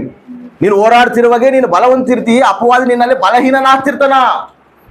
ಅದು ನೀನೇನು ಅನ್ಕಂತ ಹೇಳು, ನಾನು ಬಲಹೀನನಾಗ್ತಿದ್ದೀನಿ, ಅಪವಾದಿ ನನ್ನಲ್ಲಿ ಬಲ ಹೊಂದುತ್ತದನ, ನಾನು ಬಲಹೀನನಾಗ್ತಿದ್ದೀನಿ ಅಂತ ನಾವು ಅನ್ಕೊಂತೀವಿ.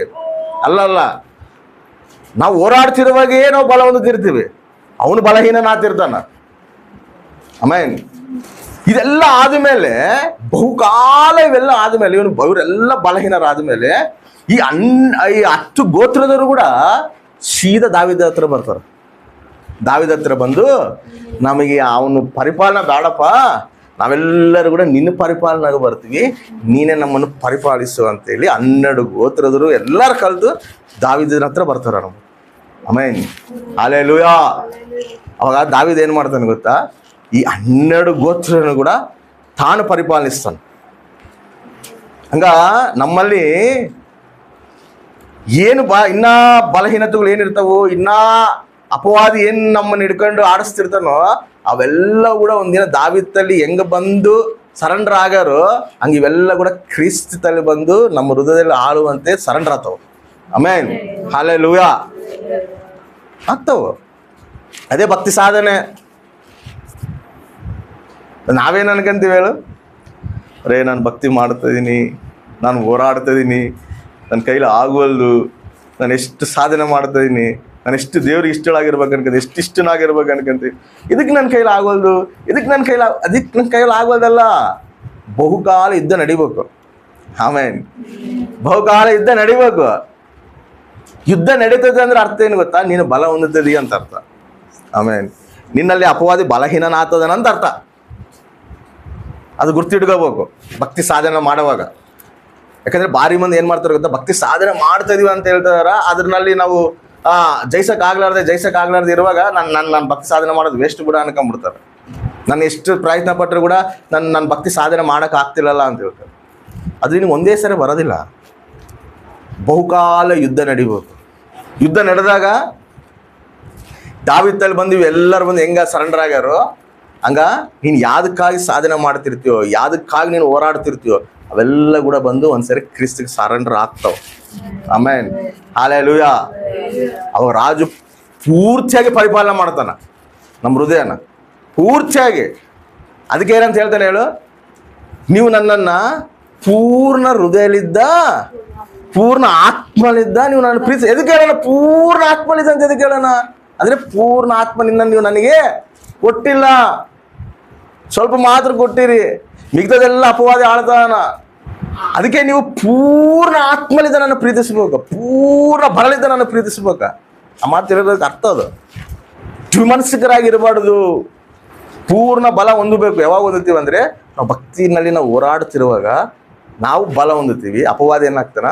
ಬಲಹೀನನಾಗ್ತಾನ. ಅವಾಗ ನಾವು ಸಾಧನೆ ಮಾಡ್ತೀವಿ. ಇದ್ರಾಗ ಇನ್ನೊಂದು ಪಾಯಿಂಟ್ ಐತೆ, ಏನು ಗೊತ್ತಾ? ಯಾವಾಗಾದ್ರೂ ಅಪವಾದಿ ಈ 12 ಗೋತ್ರಗಳಲ್ಲಿ 10 ಗೋತ್ರಗಳು ಯಾವಾಗಾದ್ರೂ ಬಂದು ದಾವೀದಲ್ಲಿ ಸರೆಂಡರ್ ಆಗ್ತಾರೋ, ಅವ ದಾವೀದ್ ಏನ್ ಮಾಡ್ತಾನೆ ಗೊತ್ತಾ? ಸರಿ, ನಾನು ನಿಮ್ಮನ್ನ ಆಳ್ತೀನಿ, ನಾನೇ ನಿಮಗೆ ರಾಜನಾಗಿರ್ತೀನಿ ಅಂತೇಳಿ ಪಟ್ಟಾಭಿಷೇಕ ಮಾಡಿಬಿಡ್ತಾರ. ಯಾರಿಗೆ? ದಾವೀದಿಗೆ ಪಟ್ಟಾಭಿಷೇಕ ಮಾಡಿ 12 ಗೋತ್ರಗಳಿಗೆ ರಾಜನಾಗಿ ಇರುವಂತೆ ಮಾಡ್ತಾರ. ಅಂದ್ರೆ ಇಲ್ಲಿ ದಾವೀದು 2 ಸಲ ಪಟ್ಟಾಭಿಷೇಕ ಹೊಂದಾನ.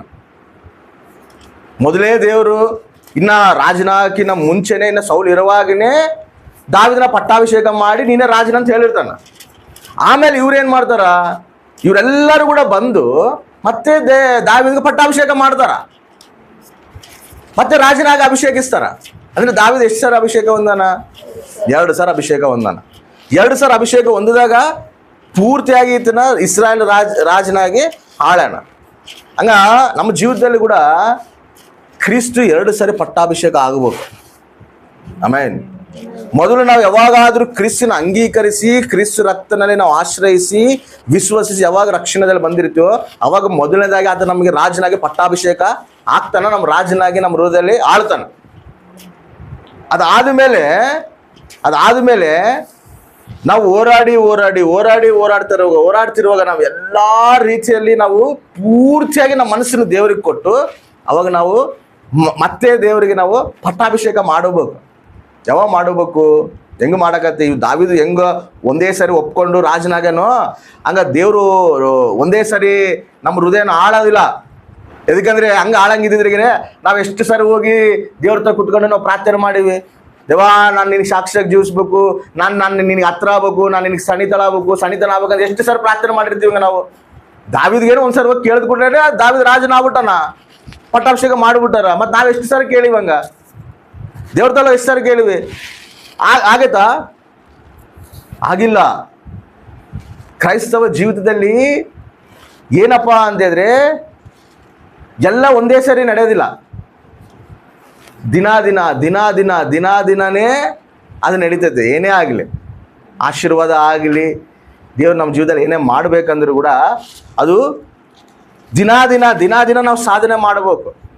ದಿನ ನಾವು ಕೇಳಬೇಕು ದೇವರಿಗೆ. ಅದಕ್ಕೆ ಏನಂತ ಹೇಳ್ತಾನೆ ಗೊತ್ತಾ? ನೀವು ನನ್ನ ಹಿಂಬಾಲಿಸ್ಬೇಕಂದ್ರೆ, ನೀವು ನನ್ನ ಚಿತ್ತಾನುಸಾರ ನೀವು ನಡಿಬೇಕಂದ್ರೆ ನೀನು ಉಪೇಕ್ಷಿಸ್ಕೊಂಡು ನಾನು ಸಿಲ್ವನ್ನ ಎತ್ಕೊಂಡು ಬಾ ಅಂತ ಹೇಳೋಣ. ಯಾವಾಗ ಬಾ ಅಂತ ಹೇಳೋಣ? ದಿನಾಲು ಬಾ ಅಂತ ಹೇಳೋಣ. ಒಂದೇ ಸರಿ ಅಲ್ಲ, ನೀನು ದಿನಾ ಸಿಲ್ವ ಎತ್ಕೋಬೇಕು. ಆಮೇನ್. ನೋಡ್ರಿ, ಅದನ್ನ ಓದಿಸ್ತೀನಿ ಲಾಸ್ಟ್. ಲೂಕಾಸು ವಾರ್ತೆ 9ನೇ ಅಧ್ಯಾಯ 23ನೇ ವಚನ. ಇದಲ್ಲದೆ ಆತನು ಎಲ್ಲರಿಗೆ ಹೇಳಿದ್ದೇನೆಂದರೆ, ಯಾವನಿಗಾದರೂ ನನ್ನ ಹಿಂದೆ ಬರುವುದಕ್ಕೆ ಮನಸ್ಸಿದ್ದರೆ ಅವನು ತನ್ನನ್ನು ನಿರಾಕರಿಸಿ ತನ್ನ ಶಿಲುಬೆಯನ್ನು ದಿನಾಲು ಹೊತ್ತುಕೊಂಡು ಯಾವಾಗಂತ? ನನ್ನ ಶಿಲುಬೆಯನ್ನು ದಿನಾಲು ಹೊತ್ಕೊಂಡು ಬರಬೇಕು. ಅಂದರೆ ನಾವು ವಿಶ್ವಾಸಿ ಆತ್ಮೀಯ ಜೀವಿತದಲ್ಲಿ ಬಲ ಹೊಂದಬೇಕು, ಕ್ರಿಸ್ತನ ಪರಿಪೂರ್ಣವಾಗಿ ನಮ್ಮ ಹೃದಯದಲ್ಲಿ ರಾಜನಾಗಿ ನಾವು ಆತನ ಸ್ವೀಕರಿಸ್ಬೇಕು, ಆತ ರಾಜನಾಗಿ ಆಳ್ಬೇಕಂದ್ರೆ ಅದು ಒಂದೇ ಸಾರಿ ಬರೋದಲ್ಲ. ಅದು ದಿನ ನಾವು ಕ್ರಿಸ್ತಿಗೆ ನಾವು ಲೋಬಡಬೇಕು, ತನ್ನ ಸಿಲುವೆನ ಎತ್ಕೋಬೇಕು. ನಾವು ಅದನ್ನ ಸಿಲುವೆನ ಎತ್ಕೊಂಡು ನಾವು ನಡಿಬೇಕು, ಓರಬೇಕು, ಆತನ ಚಿತ್ತಗೆ ನಾವು ಅರ್ಪಿಸ್ಕೋಬೇಕು ದಿನಾಲು. ಯಾಕಂದ್ರೆ ವಿಶ್ವಾಸಿಗೆ ಇವತ್ತಿರೋ ಬಲ ನಾಳೆ ಇರ್ತದೋ ಇಲ್ಲ ಗ್ಯಾರಂಟಿ ಇಲ್ಲ. ನಾಳೆ ಇರೋ ಬಲ ನಾಡದ್ದು ಇರ್ತದೋ ಇಲ್ಲ ಗ್ಯಾರಂಟಿ ಇಲ್ಲ. ಎದಕ್ಕಂದ್ರೆ ಇವತ್ತು ಬಲವಾಗಿರ್ಬೋದು, ನಾಳೆ ಬಲಹೀನರಾಗಬಹುದು, ಮತ್ತೆ ನಾಡು ಬಲ ಹೊಂದಬಹುದು, ಮತ್ತೆ ಆ ಕಡೆ 2 ದಿನ ಬಲಹೀನರಾಗ್ಬೋದು. ಅದಕ್ಕೆ ನಾವು ಸಾಧನೆ ಮಾಡ್ಬೇಕಂದ್ರೆ, ಭಕ್ತಿ ಸಾಧನೆ ಮಾಡ್ಬೇಕಂದ್ರೆ ಏನು ಮಾಡ್ಬೇಕಂದ್ರೆ ಕ್ರಿಸ್ತನ ರಾಜನಾಗಿ ಮತ್ತೆ ನಾವು ಪಟ್ಟಾಭಿಷೇಕ ಮಾಡಬೇಕು. ಫಸ್ಟಿಗೆ ನಾವು ಯಾವಾಗಾದ್ರೂ ರಕ್ಷಣೆ ಹೊಂದಿರ್ತೀವೋ ಅವಾಗ ನಾವು ದೇವ್ರ ರಾಜನಾಗಿ ನಾವು ನಮ್ಮ ಹೃದಯದಲ್ಲಿ ರಾಜನಾಗಿ ನಾವು ಕರೆದೀವಿ. ಆತ ರಾಜನಾಗಿ ಆಳ್ತಾನ. ಆದ್ರೆ ಪರಿಪೂರ್ಣವಾಗಿ ಆಳುವಲ್ಲ. ಪರಿಪೂರ್ಣವಾಗಿ ಆಳ್ಬೇಕಂದ್ರೆ ನಾವೇನ್ ಮಾಡ್ಬೇಕು ಗೊತ್ತಾ? ಪ್ರತಿದಿನ ದೇವಾ ನೀನೇ ನನ್ನ ಜೀವಿತಕ್ಕೆ ರಾಜನು, ನನ್ನ ಶರೀರಕ್ಕೆ ರಾಜನು ನೀನೇ, ನನ್ನ ತಲಂಪುಗಳಿಗೆ ರಾಜನು ನೀನೇ, ನನ್ನ ಒಂದು ಕ್ರಿಯೆಗಳಿಗೆ ರಾಜನು ನೀನೇ. ಪ್ರತಿದಿನ ಪಟ್ಟಾಭಿಷೇಕ ಮಾಡ್ಬೇಕು ನಾವು. Amen, hallelujah. ಪ್ರತಿದಿನ ನಾವು ಅದನ್ನ ರಾಜನಾಗಿ ನಮ್ಮ ಜೀವಿತದಲ್ಲಿ ಪಟ್ಟಾಭಿಷೇಕ ಮಾಡಿದಾಗ, ಅದನ್ನ ಸಾಧನೆ ಮಾಡಿದಾಗ ಬಹುದಿನ ನೀನು ಹೋರಾಡಿ ಅವಾಗ ನೀನು ಬಲ ಹೊಂದುತ್ತಿ, ಅಪವಾದಿ ಬಲಹೀನನಾತನ. ಆಮೆನ್. ಇದ್ರಿಗೆ ಇನ್ನೊಂದು ಚಿಟಕ ಇಲ್ಲ. ನಾವು ಯಾವಾಗಾದ್ರೂ ದೇವ್ರನ್ನ ಪ್ರಾರ್ಥನೆ ಮಾಡಿಕೊಂಡು, ದೇವ ಇವತ್ತು ಬೆಳಗ್ಗೆ ನಾವು ಮೊಣಕಾಲೂರಿ ಪ್ರಾರ್ಥನೆ ಮಾಡಿರ್ತೀವಿ, ಅಯ್ಯ ನಾನು ಎಷ್ಟು ಭಕ್ತಿ ಸಾಧನೆ ಮಾಡ್ಬೇಕು ಅನ್ಕೊಂತೀನಿ, ಎಷ್ಟು ಭಕ್ತಿನಲ್ಲಿ ಇರ್ಬೇಕು ಅನ್ಕೊಂತೀನಿ, ನನ್ನ ಕೈಲಿ ಆಗ್ತಿಲ್ಲ, ಇವಾಗ ನನ್ನೆಲ್ಲ ನಿನಗೆ ಸರೆಂಡರ್ ಆಗ್ತದೆ, ನೀನೇ ರಾಜನಾಗಿ ನನ್ನ ಹಾಳು. ನನ್ನ ಪ್ರತಿದು, ನನ್ನ ಶರೀರವು, ನನ್ನ ಆತ್ಮನ, ನನ್ನ ಪ್ರತಿಯೊಂದು ತಳಂಪುಗಳನ್ನ, ನನ್ನ ಪ್ರತಿಯೊಂದು ನಡವಳಿಕೆನ, ಪ್ರತಿದು ನೀನೇ ಆಳು ಪ್ರಭು ಅಂತ ನಾವು ಪ್ರಾರ್ಥನೆ ಮಾಡಿರ್ತೀವಲ್ಲ, ಪ್ರಾರ್ಥನೆ ಮಾಡಿದ್ದನ್ನ ಆ ದಿನ ಎಲ್ಲ ಗುರ್ತಿಟ್ಕೋಬೇಕು. ಆಮೇನ್. ಆ ದಿನ ಎಲ್ಲ ಅದನ್ನು ಗುರ್ತಿಟ್ಕೋಬೇಕು. ಏನಂತ? ಇವತ್ತು ನಾನು ನನ್ನ ಕ್ರಿಸ್ತನ ನನ್ನ ಸಮಸ್ತ ರಾಜನಾಗಿ ನಾನು ಪಟ್ಟಾಭಿಷೇಕ ಮಾಡಿ ಅನ್ನೋದನ್ನ ನೀನು ದಿನಾ ಗುರ್ತಿಟ್ಕೋಬೇಕು. ಅದು ಪ್ರತಿ ದಿನ ಮಕ್ಕಳವರೆಗೂ ಅದು ನೀನು ಗುರ್ತಿರ್ಬೇಕು. ಗುರ್ತಿದ್ದಾಗ ಏನಾಗ್ತದೆ ಗೊತ್ತಾ? ನೀನು ಏನೇ ಆದರೂ ನೀನು ಎಲ್ಲಾನು ಬಲಹೀನ ಆಗಕ್ಕೆ ನೋಡ್ತಾ ಇದೀಯ ಅಂದ್ರೆ ಅವ್ನು ನಿನಗೆ ಅದು ಗುರ್ತು ಬರ್ತದೆ. ಏನು ಹೇಳು? ನಾನು ಇವತ್ತು ನನ್ನ ದೇವ್ರನ್ನ ನಾನು ಪಟ್ಟಾಭಿಷೇಕ ಮಾಡಿ ರಾಜನಾಗಿ ನಾನು ಪಟ್ಟಾಭಿಷೇಕ ನಾನು ದೇವ್ರನ್ನ ಮಾಡೀನಿ. ನಾನು ಕ್ರಿಸ್ತೇ ನನ್ನಲ್ಲಿ ಆಳ್ಬೇಕು. ಆಮೆನ್. ಕ್ರಿಸ್ತೇ ನನ್ನಲ್ಲಿ ಆಳ್ಬೇಕು. ಅಪವಾದ ಆಳಬಾರ್ದು, ನನ್ನ ಆಲೋಚನೆಗಳು ಆಳಬಾರ್ದು, ನನ್ನ ಒಂದು ಕ್ರಿಯೆಗಳು ಆಳಬಾರ್ದು. ಯಾರು ಆಳ್ಬೇಕು? ಕ್ರಿಸ್ತ ಆಳ್ಬೇಕು. ಕ್ರಿಸ್ತ ಆಳ್ಬೇಕಂದ್ರೆ ಆತನ ರಾಜನಾಗಿರ್ಬೇಕಂದ್ರೆ ಆತನ ಗುಣಲಕ್ಷಣಗಳು ನಮ್ಮಲ್ಲಿ ಕಾಣಬೇಕಲ್ಲ, ಆತನ ಹೆಂಗದನಂಗೆ ನಾವು ಜೀವಿಸ್ಬೇಕಲ್ಲ. ಅದನ್ನ ನಾವು ಗುರ್ತಿಟ್ಕೊಂಡಾಗ ನಾವೇನ್ ಮಾಡ್ತೀವಿ ಅಂತ ಭಕ್ತಿನ ಸಾಧನೆ ಮಾಡ್ತೀವಿ. ಕ್ರಿಸ್ತ ರೂಪದಲ್ಲಿ ನಾವು ಬರಕ ದೇವ್ರ ಸಹಾಯ ಮಾಡ್ತಾನೆ. Amen, hallelujah. ನಾವೇನ್ ಮಾಡ್ತೀವಿ ಹೇಳು? ಪ್ರಾರ್ಥನೆ ಮಾಡ್ತೀವಿ, ಅದನ್ನ ಮರ್ತೋತೀವಿ. ಅದಕ್ಕೆ ನಾವು ಯಾವ್ದಾದ್ರು ಸಿಚುವೇಶನ್ ಬಂದಾಗ ಬಲಹೀನರು ಎದಕ್ಕೆ ಆಗ್ತೀವಿ ಅಂತ ಹೇಳಿದ್ರೆ, ಬೆಳಗ್ಗೆನ ಪ್ರಾರ್ಥನೆ ಮಾಡಿ ಅದ್ರ ಬಗ್ಗೆ ನಿನ್ನ ಅಂಶನ ದೇವ್ರ ಮುಂದೆ ಇಟ್ಟಿ, ಬಟ್ ಒಂದು ಸಂದರ್ಭ ಬಂದಾಗ ಅದನ್ನ ನೀನು ಮರ್ತಿ. ಅದಕ್ಕೆ ಆ ಬಲಹೀನತೆ ನಿನಗೆ ಏನಾಗುತ್ತೆ? ಅಪವಾದ ನಿನ್ನ ಏಳುಬಡೆ ಮಾಡೋಕ್ಕೆ ನೀನು ಹಿಡ್ಕೊಳಕತ್ತಾನ. ನೀನು ಅದು ಗುರ್ತಿಟ್ಕೋಬೇಕು. ಇವತ್ತು ಬೆಳಗ್ಗೆ ನಾನು ಏನು ಮಾಡೀನಿ? ಕ್ರಿಸ್ತನ ಮತ್ತೆ ನಾನು ಪಟ್ಟಾಭಿಷೇಕ ಮಾಡೀನಿ, ಮತ್ತೆ ಕ್ರಿಸ್ತನ ರಾಜನಾಗಿ ನಾನು ಪಟ್ಟಾಭಿಷೇಕ ಮಾಡೀನಿ. ನನ್ನ ರಾಜನಾಗಿ ಕ್ರಿಸ್ತ ಆಳ್ಬೇಕು, ಅಪವಾದ ಆಳಬಾರ್ದು, ನನ್ನ ಆಲೋಚನೆಗಳು ಆಳಬಾರ್ದು, ನಾನು ಕೂಡ ನನಗೆ ರಾಜನಾಗಿರಬಾರ್ದು, ದೇವರೇ ರಾಜನಾಗಿರಬೇಕು. ಹಂಗ ಪ್ರತಿದಿನ ನಾವೇನು ಮಾಡಬೇಕು? ಅದನ್ನ ಹೋರಾಡಬೇಕು. ಒಂದು ಸರಿ ನಾವು ಬಲಹೀನರಾದರೂ ಕೂಡ ಬಾಧೆ ಪಡಬಾರ್ದು, ದುಃಖ ಪಡಬಾರ್ದು, ನಿರಾಸೆ ಚೆಂದಬಾರ್ದು. ಅರೇ ನಾನು ಪ್ರಯತ್ನ ಪಡ್ತಿದ್ದೀನಲ್ಲ, ಇವತ್ತು ನಾನು ಬೆಳಗ್ಗೆ ದೇವ್ರನ್ನ ರಾಜನಾಗಿ ನಾನು ಪಟ್ಟಾಭಿಷೇಕ ಮಾಡಿನ, ಆದರೂ ಕೂಡ ನನ್ನ ಬಲಹೀನತೆಗಳಿದ್ದ ನಾನು ಈ ರೀತಿ ನಡೆದಿನಲ್ಲ, ಈ ರೀತಿ ಮಾಡಿನಲ್ಲ, ನಾನು ಸೋತಿನಲ್ಲ. ಇವತ್ತು ನೀನು ಸೋಳಿರಬಾರ್ದು. ಒಂದು ದಿನ ನಿನ್ನ ಕ್ರಿಸ್ತನೇ ನಿನ್ನ ರಾಜನಾಗಿ ನಿನ್ನ ಹೃದಯನ ಆಳ್ತಾನೆ. Amen, hallelujah. ಆತ ಪರಿಪೂರ್ಣ ರಾಜನಾಗಿ ಆಳ್ತಾನದ.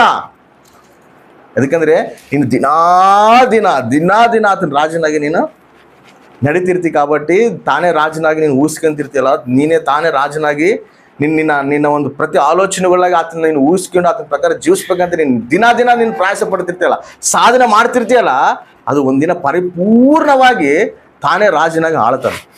ಆಮೇಲೆ ಅವನ ಸಮಸ್ತನ ಜಯಿಸ್ತೀವಿ. ಅದು ಭಕ್ತಿ ಸಾಧನೆ ಮಾಡೋದು. ಮೊದಲು ಏನಾಗಿರ್ಬೇಕು, ಆತನ ವ್ಯಕ್ತಿತ್ವ ಸೌಂದರ್ಯ ನೋಡಿ ಅದ್ರ ಪ್ರಕಾರ ನಾವು ಜೀವಿಸ್ಬೇಕಂತೇಳಿ ನಮಗೆ ಅನಿಸ್ಬೇಕು. ಎರಡನೇದು ದ್ವಿಮನಸ್ಸಿಕರಾಗಿ ಇರಬಾರ್ದು, ಏಕ ಮನಸ್ಸುಳ್ಳವರಾಗಿರ್ಬೇಕು. ಏಕ ಮನಸ್ಸು ಯಾವಾಗ ಬರ್ತದಪ್ಪ ಅಂತ ಹೇಳಿದ್ರೆ, ಕ್ರಿಸ್ತನ 2 ಸಾರಿ ನಾವು ಪಟ್ಟಾಭಿಷೇಕ ಮಾಡಬೇಕು. ಒಂದ್ಸರಿ ಅವಾಗೆ ನಾವು ಯಾವಾಗಾದರೂ ಬಾಪ್ಸನ್ ತಗೊಂಡಿರ್ತೀವೋ, ಬಾಪ್ಸನು ಒಂದೇ ಸಾರಿ ರಕ್ಷಣೆಗೆ, ಅವಾಗ ದೇವ್ರ ರಾಜನಾಗಿ ನಮಗೆ ಯಾವಾಗ ಮನಸ್ಸು ಕೊಟ್ಟಿರ್ತೀವೋ ದೇವ್ರಿಗೆ ಅವಾಗ ರಾಜನಾಗಿ ಹೇಳ್ಬೇಡಾತನ. ಆದರೆ ಪರಿಪೂರ್ಣವಾಗಿ ಇನ್ನ ಆಗಿರೋದಿಲ್ಲ. ಆದರೆ ನಾವು ಇದನ್ನ ಹೆಂಗೆ ಪರಿಪೂರ್ಣವಾಗಿ ನಾವು ಬರ್ಬೇಕಂದ್ರೆ, ಬಹುದಿನ ಯುದ್ಧ ನಡಿಬೇಕು. ಒಂದೇ ಸಾರಿ ಬರೋದಿಲ್ಲ, ಒಂದೇ ಸಾರಿ ಭಕ್ತಿ ನೀನು ಸಾಧನೆ ಮಾಡೋದಿಲ್ಲ, ಒಂದೇ ಸಾರಿ ನೀನು ಶಿಖರ ಎಕ್ಕದಿಲ್ಲ. ದಿನ ನೀನು ಸಾಧನೆ ಮಾಡಬೇಕು. ದಿನ ನೀನು ಕ್ರಿಸ್ತನ ಹೃದಯದಲ್ಲಿ ಪಟ್ಟಾಭಿಷೇಕ ಮಾಡಬೇಕು. ಒಂದಿನ ಆ ಶಿಖರ ನೆಕ್ಕಿಸ್ತಾನ, ಆತಲ್ಲಿ ಸಿಂಹಾಸನ ಹಾಕೊಂಡು ಕುಂದಿರ್ತಾನ. Amen, hallelujah. ಅವಾಗ ಸಮಸ್ತನ ನೀನು ಜಯಿಸ್ತಿ. ಅದೇ ನಿಜವಾದ ಭಕ್ತಿ ಸಾಧನೆ. ಹಲ್ಲೆಲೂಯಾ. ಅರ್ಥ ಆಯ್ತಲ್ಲ? ಕ್ಲಾರಿಟಿ ಅಲ್ಲ?